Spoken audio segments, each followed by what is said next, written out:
Assalamualaikum warahmatullahi wabarakatuh. Selamat malam pemirsa ikolom.id. Kembali bersama kami di program Baper Bincang Politik Elektoral.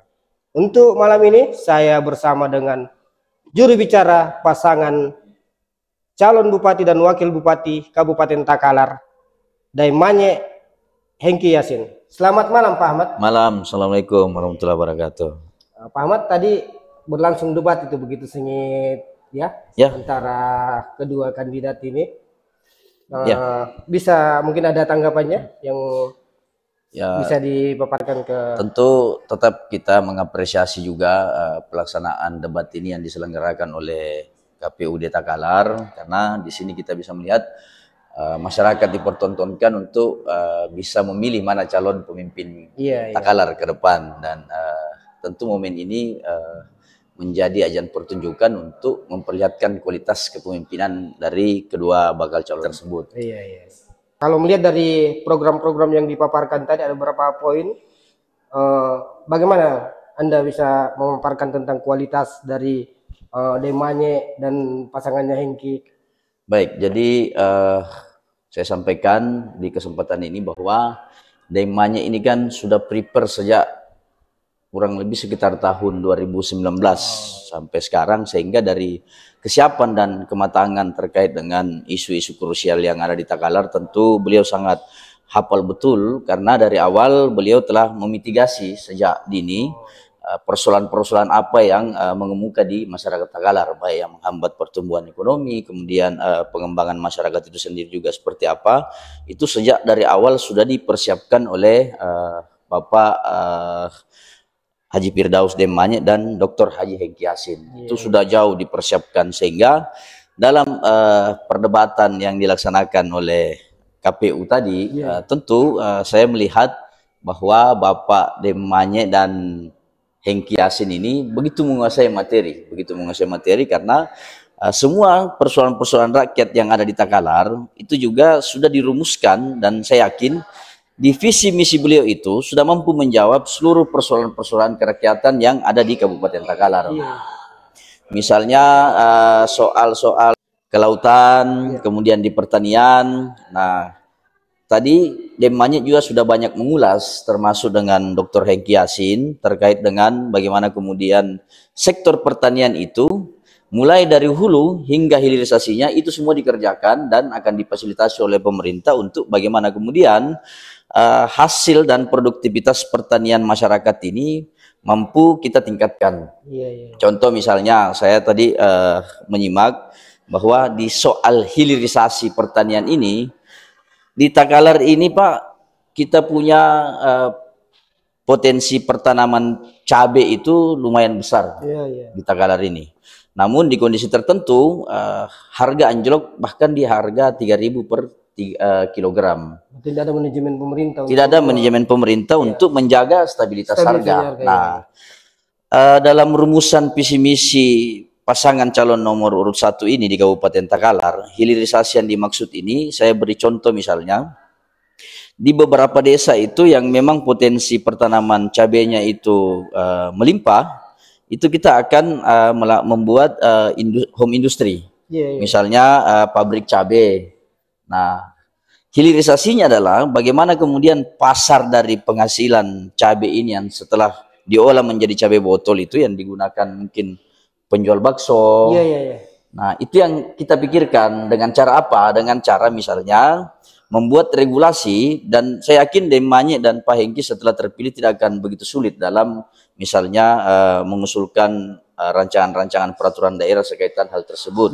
Jadi potensi penjual bakso di daerah Mangarak Bombang saja itu Pak, salah satu kecamatan di Kabupaten Takalar itu ada sekitar 600 penjual bakso keliling yang di setiap harinya itu menggunakan cabai botol dan mengambil cabainya ini di luar daripada Kabupaten Takalar. Berarti Daimanye dan Hengki ini sudah punya data tentang berapa pasar, sudah. Kebutuhan pasar. Kita sudah punya itu semua. Daimanye dan Pak Hengki sudah punya data itu. Makanya saya katakan dari awal bahwa pasangan nomor urut 1 ini telah memitigasi dari awal apa-apa yang menjadi problem di masyarakat kita. Nah, sehingga ke depannya. Sisa mungkin dukungan kebijakan dan intervensi pemerintah untuk kemudian mengarahkan hasil pertanian ini bagaimana kemudian dari hulu sampai ke hilir, bibitnya kita siapkan, pupuknya kita siapkan, irigasinya kita siapkan, kemudian juga pasarnya kita siapkan.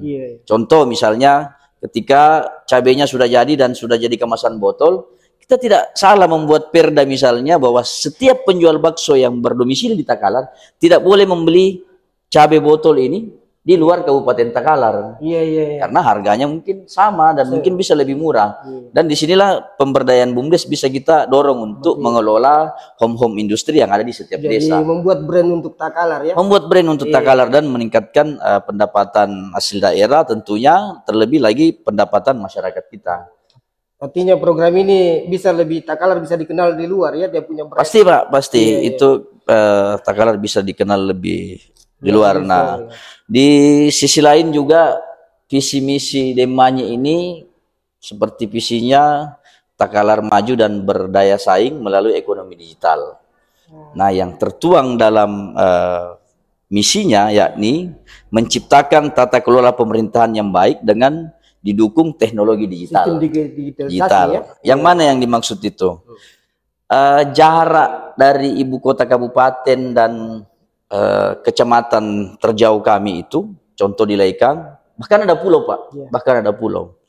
Untuk mengurus kartu keluarga saja itu Pak, mereka harus mengeluarkan uang yang mungkin tidak sedikit Pak. Karena tidak ada moda transportasi darat, misalnya dari desa Laikang. Itu di Takalar ini tidak ada moda transportasi darat umum yang bisa mengakses langsung dari desa Laikang ke ibu kota kabupaten untuk mengurus administrasi kependudukan Pak. Belum sampai ke Capil lagi jaringan bermasalah lah.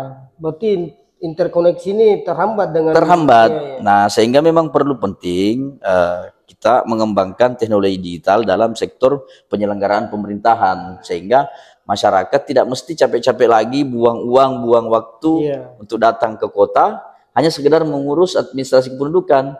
Cukup dia di kantor desa dengan pelayanan yang kita siapkan nantinya setelah beliau terpilih. Nah, di kantor desa itu sudah bisa tercetak kartu keluarga misalnya. Itu makna dari digitalisasi pemerintahan seperti itu, Pak. Ada yang menarik tadi itu, saya sempat mengikuti lewat itu kan. Itu tentang interkoneksi antar pulau melalui digitalisasi itu dia namanya backgroundnya apa sih sampai dia bisa menguasai tentang digitalisasi apa ya? Baik, jadi beliau ini memang kan latar belakangnya jelas ya dari orang pengusaha yang paham betul teknologi, teknologi apalagi di bidang teknologi digital.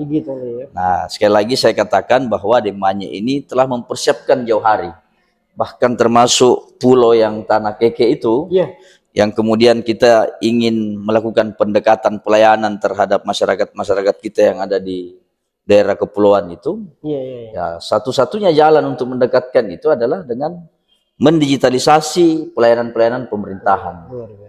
Itu yang lagi kita usung di visi misi beliau itu. Kalau yang tadi yang tentang kelautan ini, sistem kemasan apa, ini kan sangat luar biasa ini. Kalau artinya baru ada satu kabupaten di Sulawesi Selatan yang memikirkan tentang potensi laut yang dikemas dengan sedemikian rupa bisa daya jualnya lebih tinggi, ya. Bagaimana itu bisa seorang Demanye bisa menguasai tentang kelautan? Ya, jadi memang di sektor kelautan maritim Takalar ini lumayan luas, Pak. Dan potensinya juga lumayan besar. Bahkan hasil pertanian rumput laut kita itu dari Sulawesi Selatan itu 30%-nya itu dari Takalar. Luar biasa besar dari Takalar, sehingga memang perlu di manajemen ini agar hasil-hasil produk pertanian rumput laut ini tidak sekedar kita jual dalam bentuk mentah misalnya ke kawasan pergudangan, tetapi ada hal-hal yang bisa kita kembangkan di situ, termasuk tadi disinggung oleh Pak Firdaus Demanye untuk pengeringan supaya lebih efisien baik dari waktu dan kualitas barang itu sendiri. kita tidak mesti lagi mengandalkan faktor cuaca, karena di musim hujan tentu kita tidak bisa mengeringkan rumput laut ketika kita menggunakan cara-cara tradisional. Tetapi ketika itu kita kembangkan, kan sekarang bisa dengan dalam bentuk kita oven misalnya, jadi tidak bergantung lagi pada kondisi cuaca untuk meningkatkan hasil produksi rumput laut kita. Saya pikir cukup untuk episode kali ini. Ya, itulah bincang-bincang saya tadi bersama juru bicara calon Bupati Takalar dan calon Wakil Bupati Takalar, Muhammad Firdaus dan Manye dan Hengki Yasin. Tentukan pilihan Anda di tanggal 27 November. Ya, satu kesempatan terbaik untuk Takalar yang lebih baik. Demikian perbincangan ini. Kita akan ketemu di episode berikutnya di program Baper.